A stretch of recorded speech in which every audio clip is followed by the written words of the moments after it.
يسعد مساكم بكل لغات العالم. معنا بها حدارة. حلقتنا اليوم عن التراث العربي. ويعرف التراث العربي في مفهومه المعاصر بأنه ما تم تدوينه من قبل السلف من العرب، فكانت عملية حفظ التراث ووصوله إلى يومنا هذا عن طريق التدوين والكتابة، فقد بقيت الكتابة لمدة طويلة مرتكزة على الكتابة التقليدية باليد، وذلك قبل ظهور الطباعة والتقنيات الحديثة والأساليب المعاصرة. فأكثر النصوص التراثية القديمة هي عبارة عن مخطوطات يدوية كتبت بيد مؤلفها أو أحد التلاميذ لديه أو بواسطة شخص ناسخ قد عاصر المؤلف. تتعدد أنواع التراث وفي الآتي بيان لها: التراث الحضاري، التراث القومي، التراث الشعبي، التراث الاجتماعي، التراث النشأوي. التراث العربي من الرواية الشفوية إلى التدوين والتأليف. إن معرفة الجاهلين للكتابة لم تعد اليوم مسألة أخلاقية بين الدارسين، بعد أن وكدت الأخبار والنقوش التي وصلتنا عن العصر الجاهلي استعمال العرب ما قبل الإسلام لها في بعض شؤون حياتهم. لكن الأمر الذي ما يزال محل اختلاف بين الباحثين هو درجة انتشار الكتابة بين هؤلاء الناس الذين كانت البداوة غالبة على حياتهم. الكلمات المفتاحية: التراث العربي، الرواية، التأليف، التدوين، الباحثين، البداوة.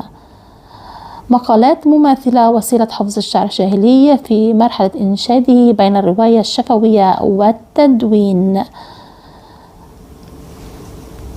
من الشفاهة إلى الرقمنة: التراث هو عنوان الوجود والهوية، وكل أمة لها تراثها وذاكرتها، والأمة العربية لها تراث مختلف ومتنوع وصارت في جذور التاريخ. لذلك وجب الاهتمام بهذا التراث الدافق عن أفق ترسيخه وتحضيره في الذاكرة، خاصة أن هذا التراث في مخاصاته العسيرة ومحطاته أين كان ولا يزال الملاذ الآمن للدارسين والنقاد والمبدعين ينهلون منه.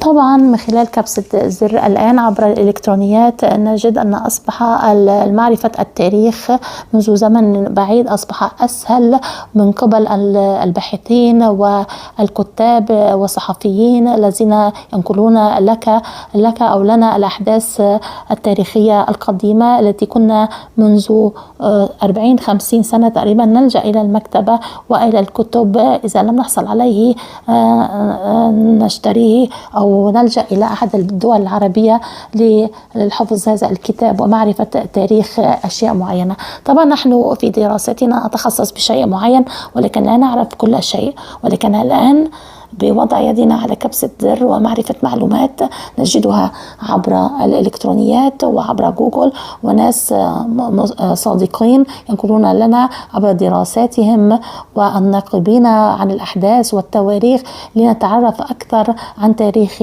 التراث العربي القديم منذ البداية، منذ بداية النشأ، منذ بداية آدم عليه السلام ومنذ بدء البشرية. هناك الكثير من الناس يبحثون ويقرؤون الكثير من الكتب ويجتهدون من أجل إيصال المعلومات لنا ووضعها بطريقة مفيدة وممتعة حتى نعرف تاريخنا ونعرف تراثنا العربي. معكم نبيحة حدارة، حلقتي اليوم عن التراث العربي. يسعد مساكم بكل لغات العالم.